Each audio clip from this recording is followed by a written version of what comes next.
பார்வதி நீங்க சொன்னா செஞ்சு தான் ஆகணும்.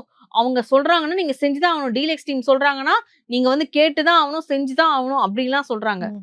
இந்த சைட்ல இந்த கிச்சன்ல ஒரு இஷ்யூ வருது. அப்ப ம். கெமிய வந்து அவர் என்ன சொல்றாருன்னா, "சமைக்கலாம் போ" அப்படின்ற மாரி ஒரு மாதிரி ஹர்ட் பண்ற மாரி ம். பயங்கரமான வார்த்தையெல்லாம் பேசிர்றாரு. ம். அப்ப அவங்க என்ன பண்றாங்க, "நான் சமைக்க மாட்டேன். நீயே சொன்னாலும் நான் சமைக்க மாட்டேன்" அப்படின்னு சொல்லிட்டு, அவங்க ஆல்ரெடி ஃபர்ஸ்ட்டு வந்து லைட்டர குடு குடு 4, 5 வாட்டி கேட்டுட்டாங்க. தராத போது இந்த மாரி ரியாக்ட் பண்ணிட்டாங்க. ம். பண்ணதுக்கு வந்து சாரி சொன்னா தான் நான் சமைப்பேன்னு சொல்லிட்டாங்க.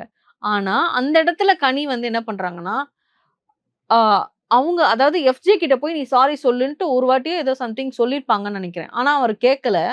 ஆனா, நேரா வந்து கெமிய வந்து சமாதானப்படுத்துறாங்க. ம். கெமி உள்ள போய் அழுவுறாங்க. உள்ள போய் சொல்றாங்க, "நீ பர்சனலா நீ அவன்கிட்ட வந்து அத பத்தி பேசிக்கோ. இப்ப இது வீடு விஷயமா இருக்கு. இத பத்தி பேசாத. இத பத்தி பண்ணாத. ம். சோ நீ பர்சனலா அவங்க என்ன இது இருக்கோ அத பத்தி பேசி கிளியர் பண்ணிக்கோ ம். கெமி" அப்படின்னும்போது, சபரி அந்த இடத்துல வந்து அதே விஷயத்த தான் சொல்றாரு. ஓகேன்னு சொல்லிட்டு அவங்களும் வந்துடுறாங்க. வந்து சமைக்கிறாங்க. ம். ஏன் நீங்க எஃப்ஜே கிட்ட போய் யாருமே வந்து சாரி சொல்லித்தான் ஆகணும்னு ஏன் போராட்டம் நடத்தலன்னு நான் கேட்கிறேன். ம்.